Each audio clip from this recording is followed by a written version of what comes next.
these are men. You know what I'm saying? These are grown men, human beings first, that you guys are disrespecting. And I know y'all wouldn't do that to them in the street or in a...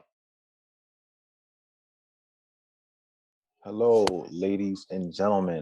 Welcome back to the podcast. It's been a minute. I'm here with Hollister, Menelik, and Tyrone. Shout out to Menelik. His birthday was yesterday. Happy birthday to him. A round of applause for my bro. Happy birthday to him. Thank There's a you. lot. Yes, sir. Yeah, Happy birthday. absolutely. There's a lot to talk about. You know what I'm saying? It's been a 2-week hiatus. It might be another week break because next week we're going away. The four of us plus my other brothers, so the five of us, we're going away for a little vacation. Like I said, yesterday is my brother's birthday, May 28th, and my birthday is June 5th next week. So, it's kind of close in this. Anyway, there's a lot to talk about. As you can see behind Hollister, we talking about the playoffs. We got Kwame Brown.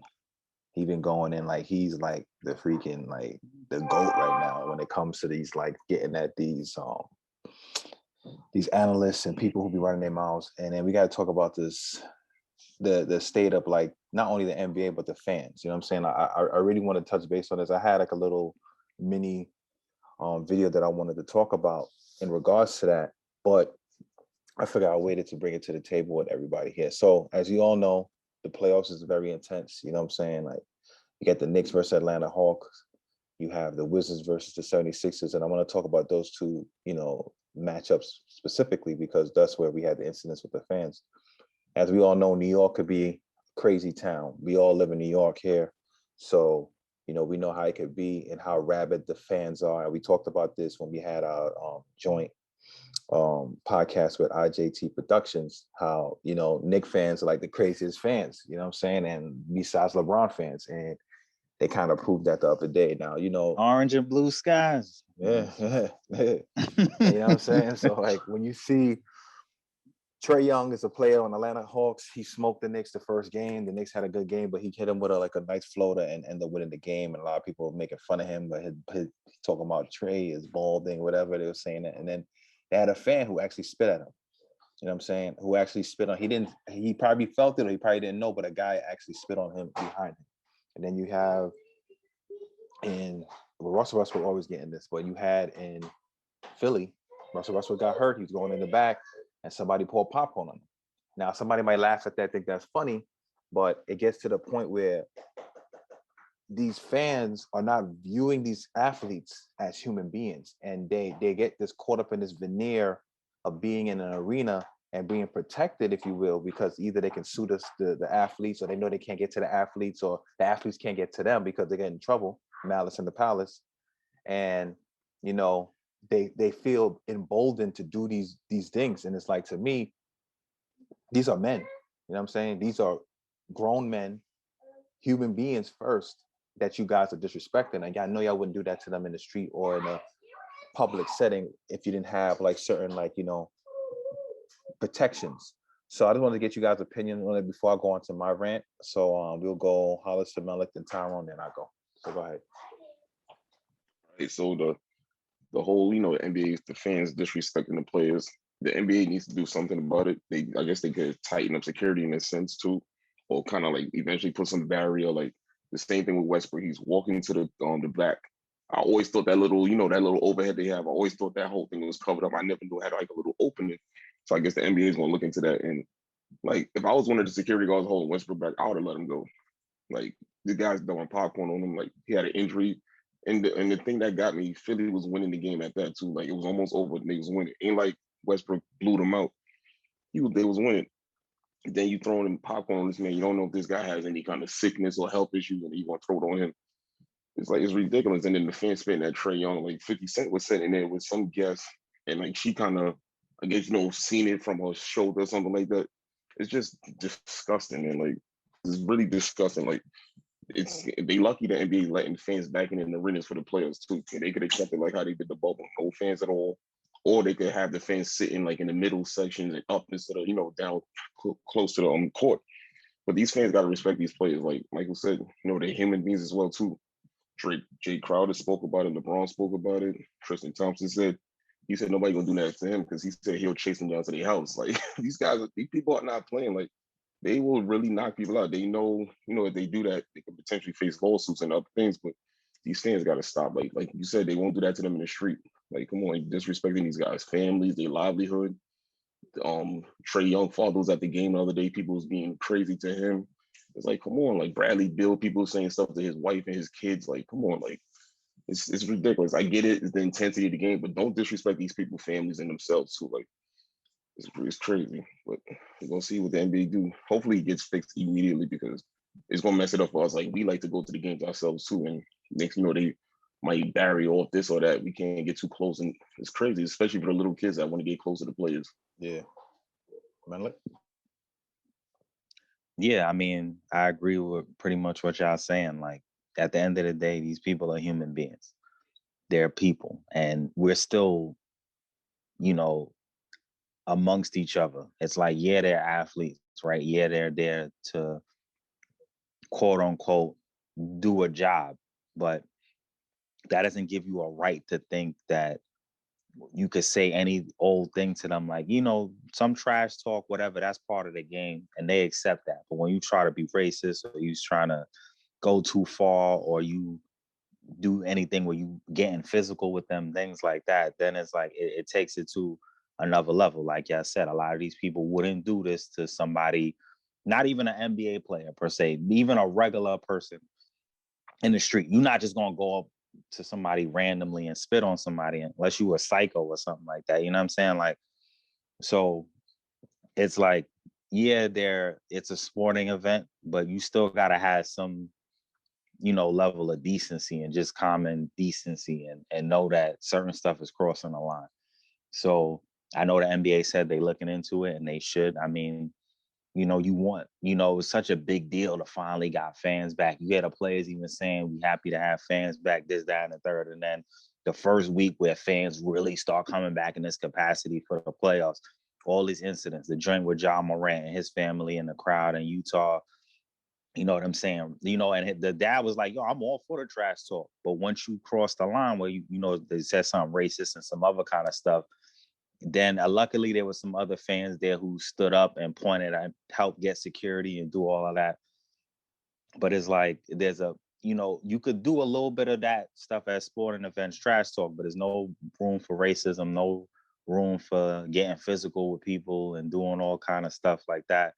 And like Hollister was saying, Westbrook was hurt. Like he had an injury. Like your team is winning, he got an injury, he leaving. You think that's the time to pour pop? You don't know how serious the injury is or not. This, down, and third, you gonna pour popcorn on the man? Like, you shouldn't do that off rip, no matter what, even if he was smacking y'all. But you know what I'm saying? It's like how people talk. It's not exactly the same, but like when KD tore his Achilles and you got people cheering and all that, it's kind of like, yeah, you happy for your team, but this is the man. He an athlete. He competing. He going out there. He hurt. Like, it could have been the end of his career. It could have been all kind of stuff. It's like, that's not something you cheer for. Facts.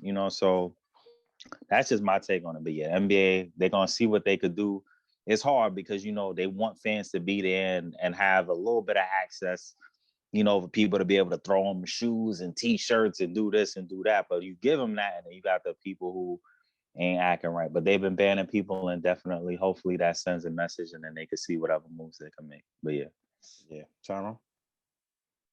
I got a good idea on how we can protect these players' families, but I'll bring it up in a second. But to what happened the other day with Trey Young and Russell Westbrook, and let's not forget Ja Morant's family also been victimized by, but this one was more like verbal abuse in Utah again. That and I think one of you guys was saying with Russ too, I think you guys was bringing up Russ and saying, oh, it happened with even Russ again or something like that. And that's because he had a situation in Utah where he was getting racial slurs thrown at him. Ja Morant's family is doing this is disgraceful, because a guy like Ja Morant, a young 20-year-old who's not old enough to do certain things as an adult, and he got his mother, his father, and they're all at the game, they're attending the game, wanting to see their son play, and they're they people are throwing racial slurs at him. It's disgraceful. And that's not what they came there to do. They came there to watch their son play and enjoy it. So it's not fair to them.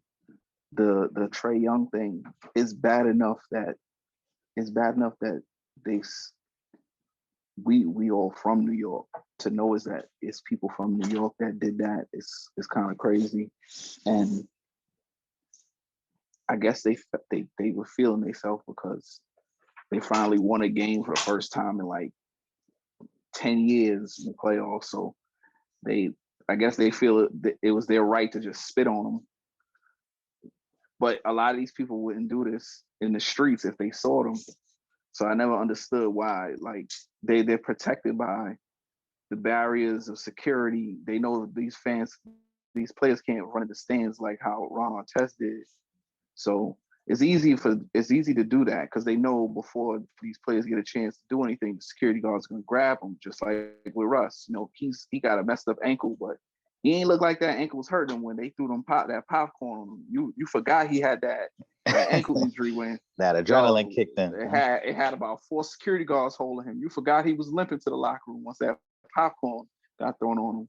But yeah, and the funny thing too was them fans parted the sea and made sure to point out who did it.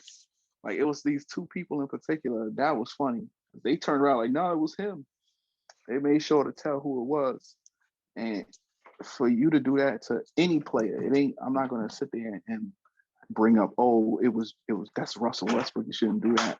I don't care if it was the 12th man. You shouldn't do that to nobody. I would like to see them do that to them when they're walking down the street. And we know they're not going to do that. So for those people, they should be banned for life. But I think with families, what they should do is in college, the student they have a student section where it's all the students from the universities. They sit in one side of the arena. I think they should do that for the players' parents or friends. Don't put them with the public. Put them in a special section or like a skybox or something like that.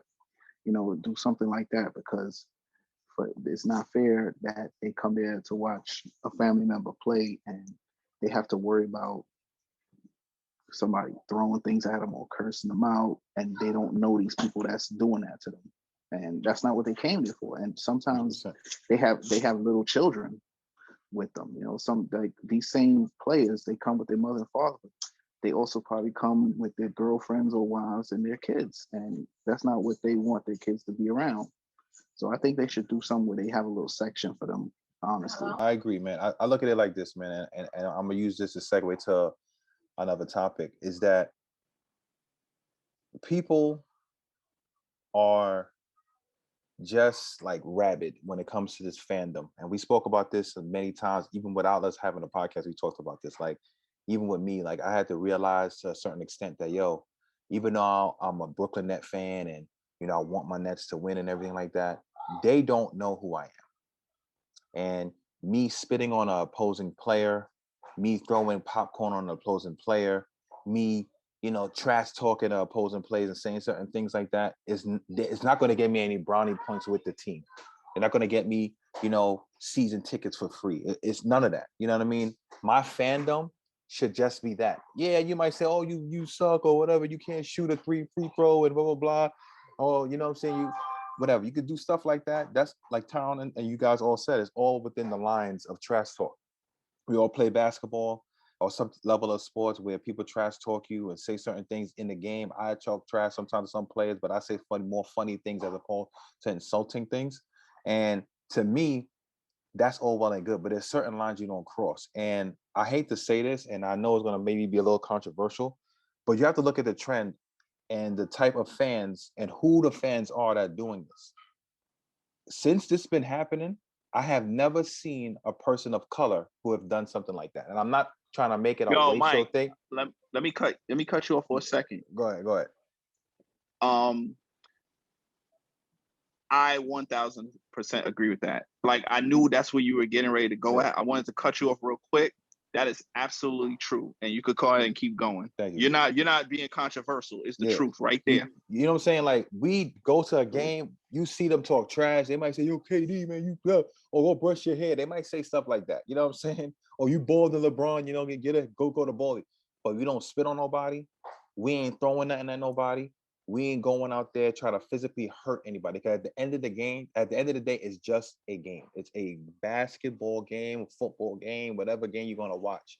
Right? I seen another guy from another show I was watching. He was talking about, white guy actually, he was talking about how he went to a couple of arenas when he was playing and people throwing batteries at them and stuff like that from opposing team. And to me, it's like, it's a certain level of like being a barbarian, you know what I'm saying, to do those type of things. These are people. You're spitting on somebody, knowing it's COVID, you're spitting on another human being.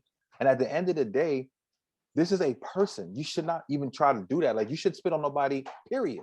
Yet alone at a game. What gives you right to do that? And you know what I'm saying? And it's like, yes, they got banned, but I think there should be more than that. I think there's definitely be more of a punishment than that. That's assault. You spit on somebody, that's assault. That should be criminal charges being brought against this person. Same thing with the popcorn. You know what I'm saying? You're doing things physically to these athletes. And you know, when we was younger, we saw the Malice in the Palace, and we was like, oh my God, it was like he broke the fourth wall. You know, you know what I mean? And it's like, people got caught up. Like, this is not NBA 2K. You're not in like this little bubble. I'm playing a video game and I can say, man, you a bum, and like have people fight. Once he broke that, you could see it in the look on that guy, that fan who threw the bear him, whatever. Once he saw him cross that line, he was like shocked, like, oh my God, like I'm gonna get hurt. And why? Because he didn't anticipate him to do that, because he figured that he's gonna have reserve and do that. And like Russell Westbrook said years ago, why is it that we as the athletes have to have this reserve and be on our best behavior all the time while the fans can come in here and act crazy? When I heard the thing with John Morant, I wasn't surprised, because Utah is known for having that type of fandom and racist people saying these horrible things to people's families. You know what I'm saying? Yeah. The spitting on somebody thing, that was like, that was something that shocked me. You know what I mean? Saying something racist, I anticipate that. Maybe even throwing like a popcorn or something like that, I kind of anticipate that. But spitting on somebody, that's like another level now. And to me personally, disrespect. Yes, I think that the NBA should either do two things: like get those cats, bring them in the room, let the players do what they got to do to these people. You know what I'm saying? Or they might have to do it like hockey. No more courtside seats. Put like a big barrier around the court. Only people who got like celebrities could get on that section. Athletes' families could go on that sections, right? Or if you really want to buy that section, you have to be really on your P's and Q's, and everybody else is like a big plexiglass tall enough where the fans can't get through that, right? So at that point, all that stuff like that's behind them now. They can only talk behind a glass. They can't spit. They can't do different things like that. That to me is going to have to be like, or take Towns' idea, like he said, and utilize like, you know, the college method where you put the family, and you know, like how they have like the certain schools will sit, certain sessions, put, all right, the fans or the family members of the Nets will sit here, family members of the Utah Jazz will sit here, and whoever else, you know, that's it. Because at the end of the day, it's a matter of time. The players are getting to a certain level where they start to realize that they're gonna have to start defending themselves at this point. And you're gonna have another incident with the Malice of the Palace type of incident if they don't do something about it, because it's a bound to happen. Because if that was Russell Westbrook who got spit on, we won't be having this conversation. Like, he would have been fighting that dude straight up. It would have been a fight. It would have been like nobody holding him back and nothing like that. He would have been jumping over 50 Cent and his guests and fighting homeboy who spit on him, period. And I would have been 100% backing him, and he should not even get a suspension, because that is uncalled for and unnecessary, especially when it comes to COVID. Go ahead. And that's why I always, and I know this gonna sound bad, I'm not a politically correct person. Yeah. I don't care what anybody say. That's why I always supported Ron Artest and them for jumping in them stands. Sometimes you got to do that. It's a wake up call for a lot of these fans, man. Yeah. And I'm a fan. I'm not an athlete. I'm a fan, and I'm saying that. You know, I always supported it. I always supported that. Some of these fans need to get their hands, get them hands. Some of them do. Yeah. And Russ should have been able to give some of them his hands. Yeah. You know, John Morant, like you talk about people, family. I mean, John Morant, he doesn't seem like that kid. The kid works hard. The kid plays hard. He works hard. He looks great in the playoffs right now. And he got to deal with this. And it's crazy. It's embarrassing. Like, Yeah, I feel like they only do it to certain players. Like when Steph Curry was at Oracle, his wife was there, his mother, his father, his daughter was there. None of that happened. Certain like when LeBron was on certain teams, none of that happened to his wife or his kids. Who else? Like KD, his mother be at the game sometimes. His brother, none of that stuff you have. It's only certain people like Dame, kids be there. I feel like just certain people they pick on and they do that stuff to them. I think I agree with you. Go ahead.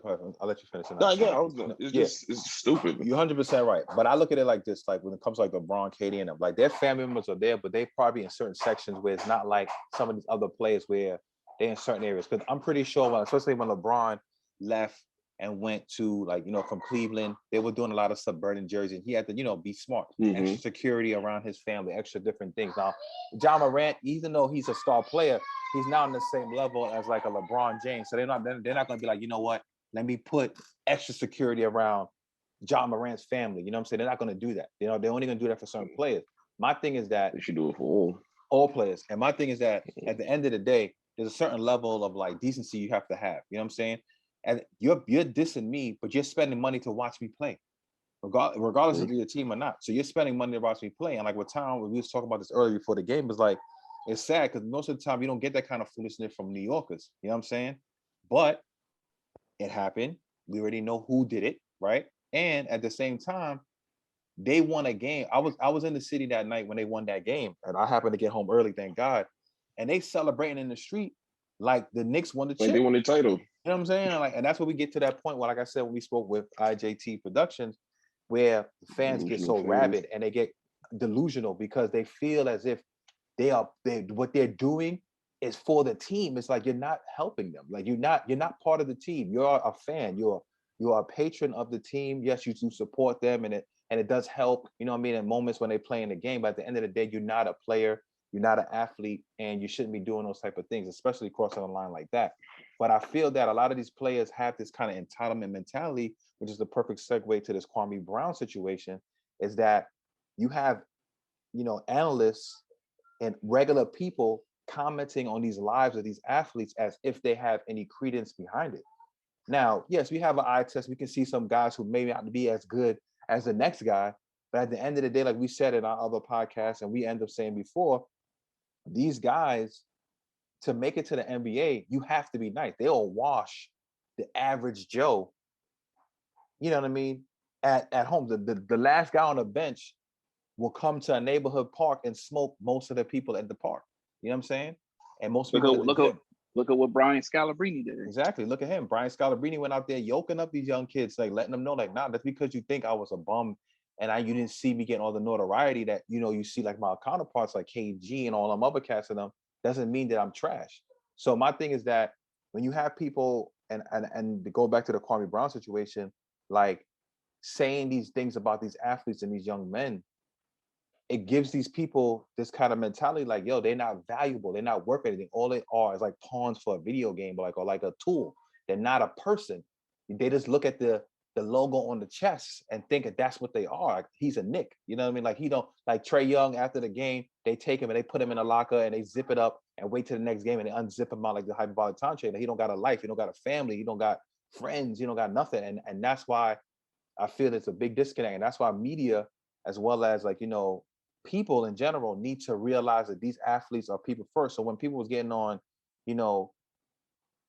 what's his face, Kyrie Irving at the beginning of the year, and I was one of them who was like, yo, Kyrie, I understand what you're doing, but you're kind of going a little too far. When you kind of dial it back now, you look at the circumstances now, you kind of realize like they have to push this narrative that is more things than just this game that we need to be focused on. And we are not just a basketball player. We are human beings first. And I kind of agree with that, but I just want to get you guys' opinion on the Kwame Brown situation. So we go Menelik, Hollister, and Tyrone. First and foremost, right, I would say like in a general sense, Cat's been coming for Kwame in different ways for a long time. They look at him, well, he's been the thing that they point to when they try to talk about a bust or this or that, right? And he wasn't that bad. He wasn't the worst. He not even the worst. No, I don't want to do that. I don't want to go too far with that. But as far as if you look at numbers and career-wise, he's not the worst number one pick in that basketball sense, right?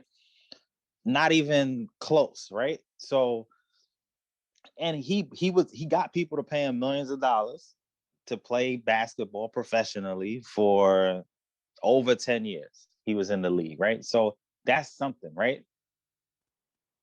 And overall, he's winning in a sense at life. He was able to, like he spoke to, take his mom, get out of house, do this, do that. So it's something you got to be careful when you're talking about the stuff. And Jalen Rose talked about this, and Kwame pointed that out, how the narrative that you put out there, the way you talk about people or things and how you describe it could matter or change the narrative. Like, so on a general sense, right? Some of these media analysts and people, they are paid to talk about and analyze basketball and people's play and their skills and this, that, and the third, right? Now you can do that without necessarily feeling the need to then like almost insult somebody or attack their character or make it a little more personal, right? Then you crossing, is that as a certain line that you got to be careful not to really cross. So I'm happy that he is kind of sticking up for himself. And, he a father, right? He got a son. Imagine you a father and your son, all he hear about you is, oh, you was a bust. You was trash, like you a scrub, or you was a failure, like all this kind of stuff. So for him to even be like, yo, like, how am I that? You know what I'm saying? I made $60-something million playing basketball professionally. How many people get to the league? Like, so there's that. But I also understand that, you should be able to, talk about some stuff and analyze it, but do it in a place where you're not attacking people personally. And I'm not going to get into all the kind of specifics of some of this stuff, but I looked at some of it too. And I just feel like, as much as some of the things he's done, I could see there be room for, like, maybe he went too far a little bit himself with some of the personal attacks, right? But at the same time, there's some people, like, especially like Charlamagne, I don't want to talk too much specific people, but like him bringing up stuff about his family and putting that out there, like stuff like that is making it personal. So like some other people tried to keep it a little more basketball, but there have been people who also have made personal attacks on him. So, I mean, look, he's somebody that has been getting it for 20 years. People, saying stuff about him, doing this, doing that, and he's sticking up for himself. And I mean, I hope nobody, take it to where it gets to be true violence and that there could be some kind of resolve. But for him to turn this around, I'm in support of him, sticking up for himself and, controlling a little more of the narrative. And I think he has made more people to kind of take a look at certain things and the way they go about it, how they saying it, how they're talking, and stuff like that. So yeah. Yeah, I didn't really look in too much into the whole thing, but I've been hearing some things about it. I know he got into it with Steven Jackson and Matt Barnes. He's going back at Stephen A. for what Stephen A. said about him years ago. I remember that one clip Stephen A. said he's a bona fide scrub, things of that nature. And I know Steven Jackson or Matt Barnes, one of them was saying, they was like, they not talk about him personally. They talk about his basketball career, not his personal life. So I guess he kind of misunderstood that. But I feel like this is his revenge now. Like, people been getting on him for years about, oh, how he wasn't this, how he wasn't that. And it's like they was bullying him. How he bring up his whole personal life and things of that nature. Like, all that stuff is uncalled for. Like Menelik said, this man has a son. Like, he got a family to raise. Like, come on, show the guy some kind of respect. He wasn't a great basketball player, yes, we know, but he wasn't the worst number one pick of all time. To me, that was Anthony Bennett. They should be getting on him about that. But Kwame Brown finally speaking up, and he's actually, shutting some people up in a sense. And it's like, come on, just leave the man alone. Like, he hasn't been playing for how many years? Just let it go. Like, y'all bringing up this old thing again for what reason? What is the point of going back and forth about him about this and that? Ain't like he's doing anything basketball related now, but we don't know. I don't know what's people's issues nowadays. They just want to bully people and start a fight. Like, it's crazy. I just want to say one thing real quick that only that makes it right I was gonna say the only reason why I feel like too he get it probably so bad is because of what he's been tied to. MJ, if you tied to Jordan in any way, he was Jordan's first #1 pick, and he played with Jordan. Then he played with Kobe. Then he was traded for Pau Gasol. There's a lot of like Hall of Fame level players that were around or situations that were related to him for his career. But a big part of it, I know, is because he was Michael Jordan's first #1 pick, you know? So that is, and he played with him on the Wizards and all that stuff. So that makes it heightened, and people kind of remember it a lot, and they point to it and they bring it up, I think, because of his ties to Jordan. And then even he played with Kobe, Phil, like, you know, all these kinds of things. I think, not saying that makes it right to keep doing it, but, you know, like people always talk about Jordan's teams or things like, I mean, how long ago they filmed that, the stuff for The Last Dance that came out? It was the talk of the thing because it's MJ, so it's going to be like that. So I think unfairly so, he probably get a little more attention in that way too, just because of who and the situations he was tied to. But I just wanted to put that, say that real quick. Yeah.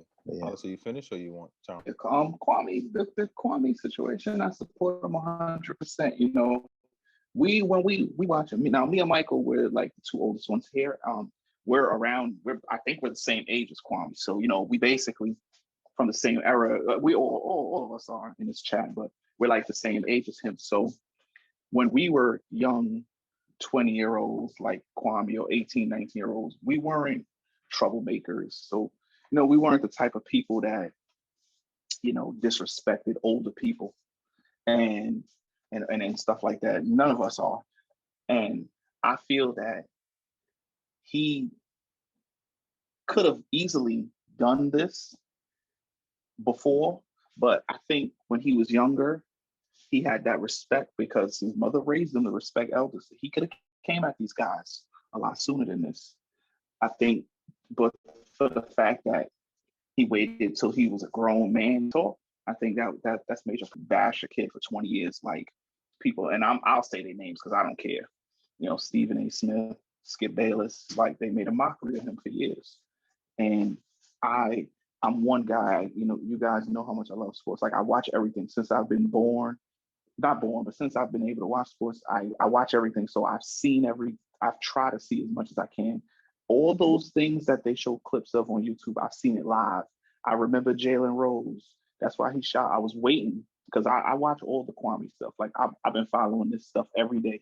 So I was waiting to see if he was gonna, you know, shout out Jalen Rose for sticking up for him in one of the videos. Because I remember Jalen getting that skip for, you know, and Stephen A. for messing with him. And, you know, he bigged up Jalen for that. Because, you know, Jalen's a real one. Jalen's not going to criticize people like that. Because he came from, you know, the streets and all that in Detroit. And so he knows how hard it is to be, you know, how hard it is to make it to the league. You know, some of these guys don't know that. So, you know, the Steven Jackson thing, he said it himself on a lot of his videos. I watch all his videos. You know, that's not a big deal. But Matt Barnes, I don't know what made him. I think because he said it, he was like, I don't know him. And for him to make that joke and tap Steven Jackson's leg when Jeannie Buss was trying to talk about the trade, he felt kind of like, yo, I don't even know this dude. Why he making fun of me like that?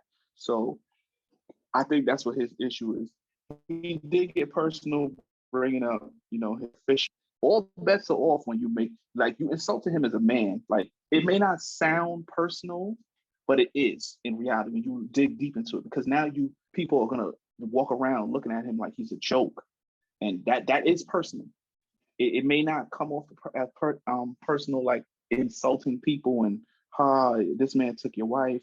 I know it doesn't sound as bad as that, but it is technically personal because you're insulting him as a man and calling him a bum, or he's a nobody, because they were saying like, oh, it was a one-man trade, and so you're basically just calling him nothing. That's personal. Charlemagne, we all like. I've watched The Breakfast Club for years and years. We know how he pushes the envelope and he overdoes it. So I wasn't surprised that he got involved in this because he's done it a lot. But to bring up his family's situations and stuff like that, Kwame said it in the videos. He said he don't even know some of them family members. He never even met some of his siblings. And I think one of his family members passed away. He said he didn't even know how that family member passed away because he never met them. And he said when Charlamagne said it, that was the first time he heard about it. So he's sarcastic. He's like, thanks for letting me know. That's how I found out they passed away. Thanks a lot, man. So it's kind of disgraceful. And Charlamagne does have a past. So sometimes when you run your mouth like that, you got to be careful and make sure you don't have a past to come back on. So, he had to get back on Charlamagne. And then, so he got to chill out because he has a past. Stephen A. Smith, I think is a jealousy thing, honestly, because you've been bringing this man up for 20 years. He was like he was saying, I was an 18-year-old kid. Why are you going to school talking about a kid like that? And Stephen A., there are some things that he talks about that I agree with. There's a lot of things I don't agree. I didn't agree with him when he tried to get at Kaepernick. I wasn't feeling that. I don't like that. Like he kind of toes the company line a lot and calling them out on, watching the show because I like hearing the talk. But there's a lot of things he said I don't agree with. And he does it with a lot of NBA players. And Kwame and them saying it too. Like he talks all this, I'm for the black people, this, and this. Why is it always the black guys you talk? You get on Andrew Wiggins, you get on him, you get on Russ, Kyrie, KD, even he even had a temper, a long time ago, him and AI fell out. And AI is the reason why he's where he at. They had a little beef at one point. So, I sometimes you just gotta wonder with him, like, what are you really? So I think that wasn't fair that they did that. And, Stephen A. of all of them, he deserved the biggest, comeback. And then he tried to do something on his show the other day, and everybody, it was just for ratings. He probably just wanted to be like, oh, I'm not scared of you, watch it. Then when you go watch the show, it's just same old bloopers on Kwame Brown's. It's like watching an extended version of Shaq and the Fool. Like, you're not telling he could have took that opportunity and apologized, but his ego won't allow him to do that because that's the type of person he is. I've met him before. I've worked, I'm not going to disclose where out of respect for him, but I worked in a place where his kid goes to school, and I met him and he spoke, he was very cordial to me. And that was where it ended. It wasn't no conversation or anything. And he plays a cat. I don't know if that's how he really is, or if the TV personality is just a character, but there's a lot of things with him, and he just comes off fake a lot of times. Yeah. I'm gonna let you go, Mike. I went too long. Sorry. No, it's all good. It's all good. Because you hit some points and I'm gonna hit on it too. But I look at it like this, right? It's a little bit of a deeper thing, this whole Kwame Brown situation. And what Kwame Brown was trying to allude to is like, look, I get it. You know what I'm saying? Y'all, the joke about the basketball skills, yeah, y'all been saying that for years. We already been there, done that. But what he was really alluding to is like that machine that a lot of people said, like, that's why media is very tricky. The same thing happened, like, remember we talked about Deontay Wilder, and you showed me those videos where they were showing how, Tyson Fury cheated, and everybody's looking at Deontay Wilder like he was trash and he was crazy and different things like that. But people who are not in the media bubble to project a certain narrative, right?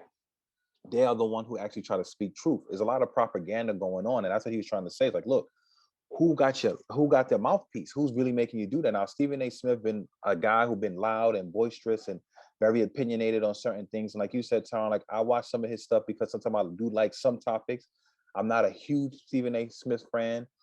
Sometimes his stuff he be saying be kind of off, like you said, off the hook. Like same thing with the whole Kaepernick thing. I didn't agree with him with that. I agree with some parts he was saying with the Russell Westbrook thing, but I didn't agree with him fully with that. There's a lot of players and a lot of athletes that he will particularly attack, but then there's others he won't. Like when Kwame Brown in his video has said, like, look, it was a guy, like when Ray Rice, hit his wife in the elevator, they vilified it, made him a bad guy. But when that white guy from the Seattle Seahawks beat the brakes off that black woman, that was his girlfriend, nobody said anything because they don't respect black women. They don't respect women in general. So they didn't care. They didn't make that guy go to the same gauntlet. Stephen A. Smith wasn't as loud as he was back then. So You have people like Stephen A. Smith, and I met him one time too. I think the first time I ever actually met Floyd Mayweather, is when Stephen A. Smith had a show back in the day, and I remember going to the show. And people like him are like the black people that kind of toe the line, and they use them as validation for certain things. So if he's okay with it, we as other black people can't complain. So when we talk about how Kaepernick was getting the raw end of the deal and they try to really screw Kaepernick, he'll be the one to say, nah, Kaepernick gotta, if he want an opportunity, he gotta do it, and make people feel that, oh, if a black guy's saying it, and it's Stephen A. Smith, and we know how he is, he's from Queens, New York, blah, blah, blah, then it has to be some kind of validity to it. And that's not the case. Now, in regards to the Kwame Brown situation, I 100% agree with you, Tom. Like when we saw Kwame Brown and Malik as well, like it was because of Jordan picking. That draft class was weak. The only ill cat per se out of that draft class was Paul Gasol, and I think maybe some other person. Everybody else was weak. Kwame Brown was not a bad player. He was a serviceable big man. He wasn't like a generational talent, but he was a guy who would play. For him to play, I think 13, 14 years in the league, you have to have some level of skill to play that long. You know what I'm saying? Yes. Could he been better? Yeah.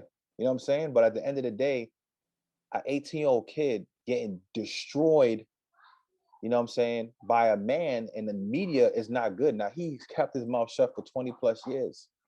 And it's more than just like, you know, them saying what they said on that All the Smoke podcast. They specifically decided to do that to continue to perpetuate that narrative. And that's what he's like, look, y'all could have had me on the podcast. We could have talked about this. Y'all could have spoke to me like a man, but y'all decided to go in there for no reason at all, but try to tell it all. I'm a nobody. I'm a bum. So then when he addressed that with them, they didn't want to skate around the issue, talking about your basketball skills, but no, y'all went on a personal level, like Stephen Jackson, as well as Matt Barnes. And the reason why he got on them is like, y'all talk about uplifting black people. And that's why a lot of times a lot of lip service, because you uplifting a black person, you're not going to dog them like that. Stephen Jackson, your twin, as you call him, George Floyd, got killed. And you was out there talking about black power and all this black stuff, but yet you're going to take a guy like Kwame Brown, right? Who, like Malik was saying earlier, who was able to take his opportunity to make it to the league, which is very slim to none for a lot of people, right? Take his mom and him out of a situation, a guy who was like damn near homeless at one point, a go against all the odds, right? Become a number one draft pick and make it to the league where so few have done it. And you're gonna dog him down there and still be unapologetic about it. But yet you glorify the other stuff you've been doing in the strip club and stuff like that. Matt Barnes, similar thing. You know what I mean? Matt Barnes, same way. You didn't have to do that. You know what I'm saying? And you want to air out people's business. Now your dirty laundry getting aired out. And the thing with the Charlemagne is that he has nothing to do with any of those things, but because he's part of the media, because he's also one of those black guys who say they for the culture, who say they care about black people, right, and black women, but yet you out there drugging women, right, or your boys in them doing that, you ain't stopping them, right? You make jokes about it continuously, right? And then you want to bring up this man's past because he's from the same state as you, or same town as you, and saying like, yo, he's not to be messed with, to kind of put him in that villain light. It's just like when we see somebody of color, right, who gets killed or get hurt, right? And then they're gonna spin it and make it like, yo, you know what I mean? He was a bad guy back in high school because he took a picture with holding Tupac album and smoking a blunt. They'll make it like he's a bad person just because of that and try to spin it to dehumanize that person. So what he was trying to do is just try to make it look like Kwame Brown is a violent, crazy guy, and he's a problem, not these other guys that we see on television. So it's that whole media conglomerate is a very shady and shifty thing. And I'm gonna say one more thing, and then we're gonna get it to a lighter note because we gotta wrap it up anyway. But there was a guy who I followed on YouTube who was doing like these analytics for YouTube, and he was like, you know, being straight to the point. It wasn't about anything personal. He was just saying like facts, right? And he was talking a lot of NBA stuff. He got a cease and desist letter from the NBA saying that, look, if you want to do our stuff, you have to spin this narrative talking about things like this. And if you want to, you can sign off on this thing and we won't get your videos taken down and blocked. So there's no longer a quote unquote free speech area. There's no longer those things. So I'm all for Kwame Brown out on these dudes. I'm all for Kwame Brown defending himself. I'm all for him you know what I mean, having a voice and exposing a lot of these guys and really trying to institute some level of change, because we as men have to be held accountable, you know what I mean, for the stuff that we say and stuff that we do. You know what I mean? And I feel that for too long, people like Stephen A, people like Charlemagne, and some other guys be dropping these subliminal joints and like not being called out on it. You have to be held accountable. My thing is that if you're gonna say you about certain things and uplifting your people, then you need to uplift them. You need to say like these guys, yeah, we can talk about basketball, we can keep it a buck, we can make jokes like how Shaq does on the Shaq and the Fool, but to try to like make your whole career and attack somebody and change the narrative, that's very dangerous. And I said this to y'all before we even had our podcast.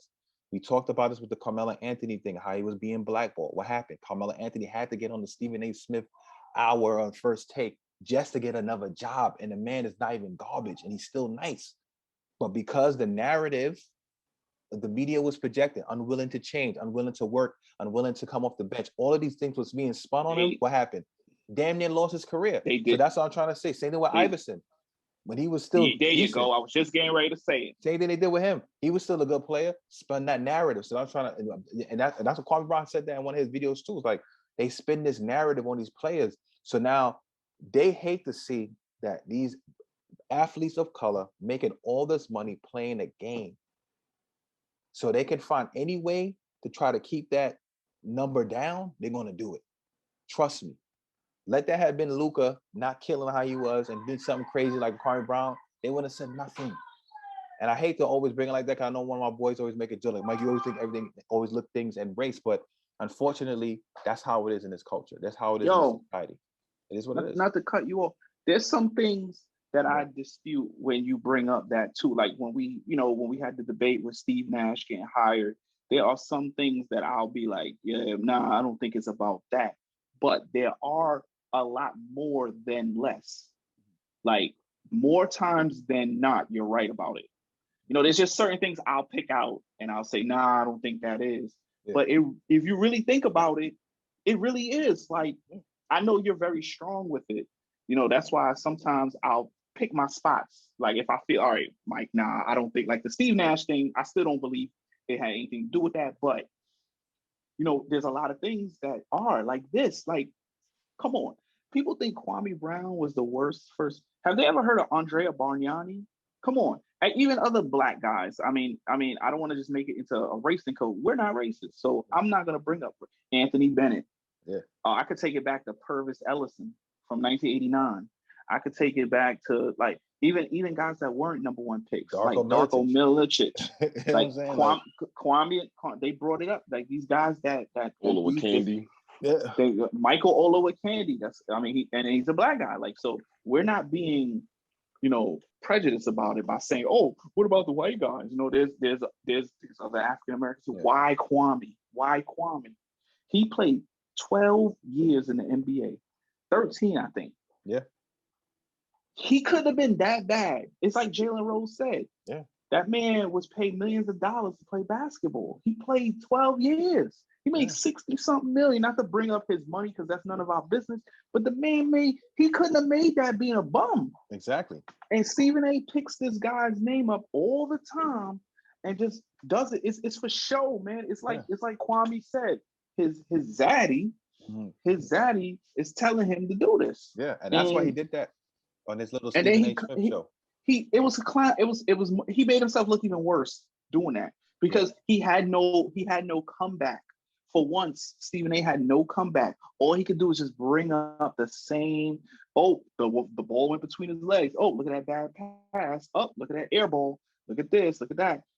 Why? Show when Kwame. I've seen Kwame have some good games when he left Washington. He had some real good games, and you don't bring that up. You bring up everything bad. Like I kind of understood what JaVale McGee was feeling after a while with the Shaq and the Fool stuff, because then they started to really like overdo it. Like they literally had I think they darn near had a whole show just for him. So I kind of understood where JaVale McGee was where JaVale McGee was coming from. Because before I was like, he just being a baby. But now when you think about it, he was right. But that's growth. He was like you said. He was right. He was right. Mm-hmm. And to bring up Kwame all the time, he wasn't he was a good role player. He just was unfortunate of being picked number one in a draft. That's all it was. Yeah. And That's not only all it that, was. and not only And that, let's like you not said, taking away his money. and let's not and here's an accomplishment, not to cut you off, but here's an accomplishment Kwame Brown could always have. Yeah. He is the first high school African American number one pick of all overall ever. The first high school number one pick, and he was an African American. Yeah. And he had He to be could good always enough to walk around become and say that. he had to be nice enough to get picked number one. He had to be nice enough to be in the top 10 of his draft. Yes, And maybe when he got into the league. And he was a great high school player. Yeah, exactly. Maybe when he got into the league, it could have been a lot of things of pressure. Him being an 18-year-old guy, him having this experience, him playing for Michael Jordan. Like, like Malik said, there's a lot of different things. And maybe if he got drafted by the team that wasn't with Michael Jordan, he probably would have had a better career. And that's never easy. As much as we love Mike, we know he was a tough teammate to deal with. Exactly. So my thing is that now imagine the amount of money you could have took from him because he still was a serviceable guy. And that's what I'm trying to say. Even thing with the Carmelo Anthony is like, and Iverson and those guys near their careers, like when you start spinning that narrative, the average fan is going to believe what you say because most people look at these analysts, look at the stuff on TV, and these guys are the gospel. Nobody actually use any kind of discernment. So it's like a lot of times when you spin that kind of narrative, you're forcing people to believe what you want them to believe. That's the whole purpose of propaganda. So what happens is that when that happens, everybody in their mouth, even to us to a certain degree, even though we wasn't really saying nothing back then, we was like, yo, Kwame Brown's not that good.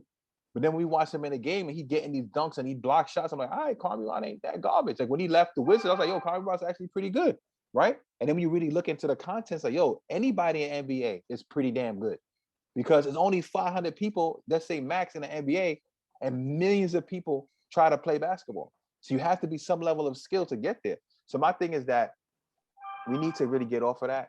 And I feel that people like Stephen A. Smith and them, like Stephen A. Smith, he made it worse for himself. He could have just kept his mouth shut, not say anything, not even address it or apologize like you said and move forward.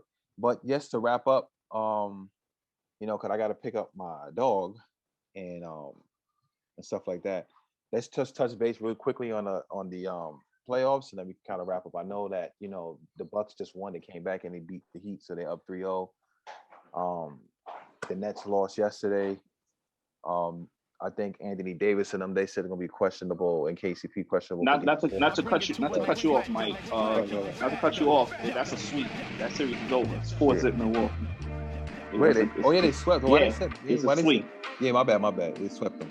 So yeah, they done. So Milwaukee did their part. The Nets got to get their stuff together. Well, they probably gonna watch the Celtics game later on. The playoffs has been exciting, man. And I was telling people, man, they was hitting on that playing game. I think the playing game was just right. I think the playing game was perfect. I think it was something that helped. Even some of the analysts that we just talked about, right? They were saying that, yo, that whole concept of a playing game, it kind of made the guys want it more. And I feel that they have to do that. So I think that was good. But I mean, look, we already know. I mean, we already kind of ran over time, but we'll talk more about the other aspects of the playoffs probably next week or before we leave on our vacation. Maybe on the vacation, I might bring my laptop. We might do something special over there. We'll see. But anyway, I want to thank you guys again for listening. I want to thank you guys again for watching. I want to thank Hollister. I want to thank Mendling. I want to thank Tom for joining me today. I know it's been a couple of weeks. Our schedule was finally able to align and get this stuff done. Again, shout out to my brother Malik. Happy birthday again to him. And yeah, you know what I mean? Please like, comment, share, and subscribe to the channel. It really does help. It really, really does help the channel grow, have the information get out there so we can, have a voice, you know what I mean? And have a voice that's not, being bought per se, as to quote Kwame Brown in a sense. But yeah, man, I appreciate you guys again so much. And enjoy the rest of your day and evening.